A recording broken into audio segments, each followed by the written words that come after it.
Hementxe nago lan egun gogor bat eta gero garbigailua jartzekotan. Badaude plan hobeak, ezta?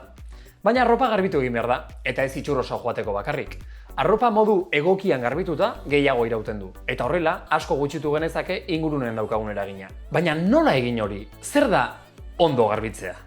Hona hemen, zenbait gako. Jarraitu beti jantziaren etiketan arropa garbitu, lixatu eta lehortzeko aurkituko dituzun jarraibideak.